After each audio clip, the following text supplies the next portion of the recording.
नमस्कार, मैं हूं संजय मिश्रा और आप देख रहे हैं नवभारत टाइम्स ऑनलाइन और नवभारत टाइम्स एंटरटेनमेंट। और इस समय हमारे साथ हमारे बेहद खास मेहमान आशुतोष राणा जी। आपका बहुत बहुत स्वागत है और शुभकामनाएं।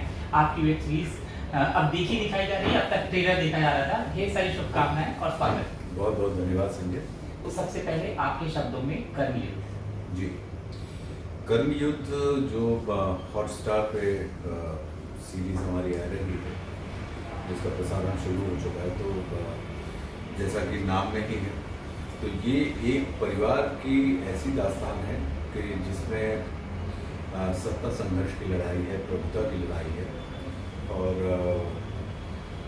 जब सत्ता का संघर्ष होता है तो सत्ता धन का भी होता है, संघर्ष धन के लिए भी होता है, जन के लिए भी होता है, ज्ञान के लिए भी होता है और बाहुबल के लिए भी होता है। और लेकिन अंततः जो है वो प्रभुता अपनी स्थापित करने के लिए होता है। तो एक परिवार के अंदर ये छिड़ा हुआ भीषण युद्ध है, जो परिवार का प्रत्येक व्यक्ति अपनी उस प्रभुता को प्राप्त करने के लिए प्रयासरत है और इस दिशा में बढ़ने के लिए उसके जीवन में आने वाले समस्त बाधाओं को वो किसी भी कीमत पर, किसी भी मूल्य पर धराशायी करने से कहीं कोई कोताही नहीं बरत रहा है। तो इसमें कर्मयुद्ध में आपको इमोशन भी है, एक्शन भी है, ड्रामा भी है, सस्पेंस भी है। ये तमाम चीज़ें जब इस कहानी के अंदर हैं तो मुझे लगता है कि ये दर्शकों को काफ़ी पसंद आएगी। क्यों? क्योंकि जैसे इसको मैं कर्मयुद्ध को जिस तरीके से मैं देखता हूँ, मैं ये मान के चलता हूँ कि महाभारत भी एक परिवार के सत्ता संघर्ष की कथा थी। तो आप इसको कर्मयुद्ध को, वो जो धर्मयुद्ध था, ये वर्तमान परिप्रेक्ष्य में आज के समय के हिसाब से आप इस कर्मयुद्ध को देख सकते हैं, क्योंकि ये भी एक परिवार के अंदर प्रभुता प्राप्ति के लिए सत्ता संघर्ष ही है।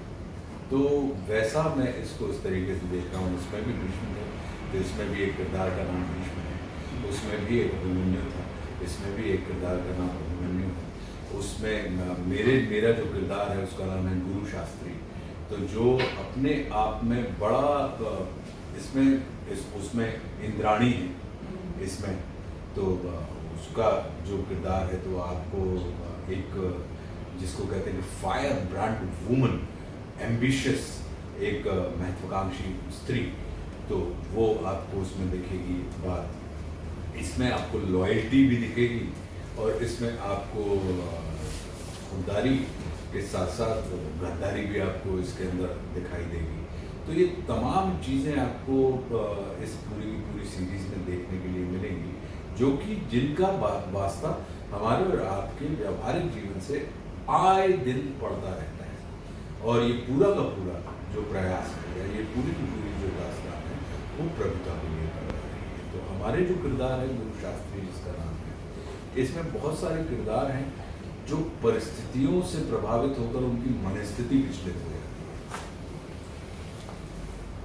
गुरु शास्त्री का जो किरदार है वो अपनी मनस्थिति के अनुसार अपनी परिस्थितियों का निर्माण कर रहा है, इसलिए उसको अपने मनोनुकूल परिणाम मिलते चले जाते हैं। फिर एक होता है कि आप जब एक नेपथ्य, एक चीज होती है कि आप नेपथ्य से किसी चीज को करते हैं, और एक चीज होती है कि आप मंच पर किसी चीज को प्रस्तुत करते हैं। तो वो जब खिलाड़ी आपको दिखाई देते हैं तो खेल आपको दिखना बंद हो जाता है, लेकिन जब खेल आपको दिखाई दे तो खिलाड़ी कहीं ना कहीं आपको दिखना बंद हो जाता है। तो इसमें जो गुरु शास्त्री का किरदार है वो एक ऐसे खिलाड़ी का है, एक है तो वो खिलाड़ी, लेकिन वो आपको खेल में आपकी रुचि जो है, जो खेल आप देख रहे हैं, उसका खिलाड़ी जब by the end of the season आप देखते हैं कि यार ये जो खिलाड़ी है, वो खिलाड़ी तो यहाँ पे वो पत्ते सबके खुलते चले जाते हैं, लेकिन अंत में पता लगता है कि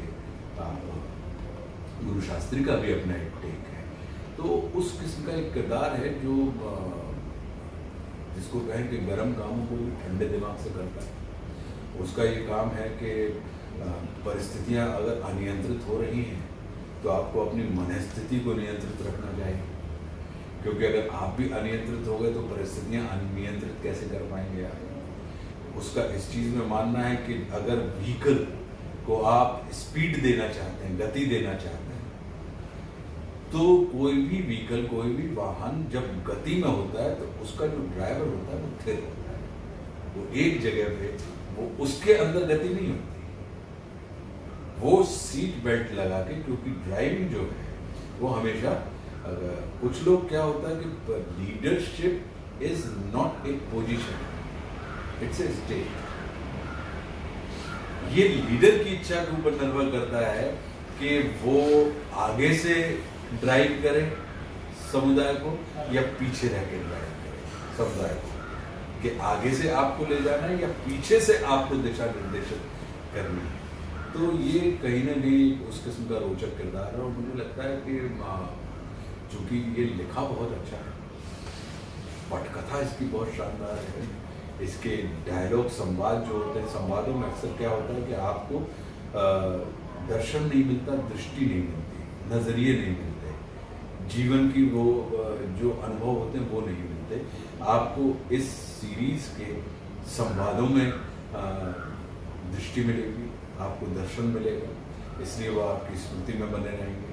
आपको किरदार जो है वो परफॉर्म करते दिखाई नहीं देंगे, वो आपको बिहेव करते दिखाई देंगे, क्योंकि आज इसमें आपको रिस्पॉन्ड करते हुए लोग दिखेंगे, रिएक्ट करते हुए लोग नहीं दिखेंगे। तो जब ये तमाम चीज़ें, जब लिखा अच्छा हो, निर्देशक ने शूट अच्छा किया हो, जो रवि अधिकारी ने उतना ही अच्छा शूट किया है, कैनवास इसका अपने आप में बढ़िया है, और फिर अभिनेताओं ने, सारे अभिनेताओं ने पूरे मनोयोग से, जिसके पास जितनी क्षमता थी, पूरे मनोयोग से उसने वहाँ पे अपने उस किरदार को जीने का प्रयास किया। तो मुझे लगता है कि लोगों के रंजन का, लोगों के मनोरंजन का कारण निश्चित रूप से कर्मयुद्ध नाम की ये वेब सीरीज है। क्या बात है सर।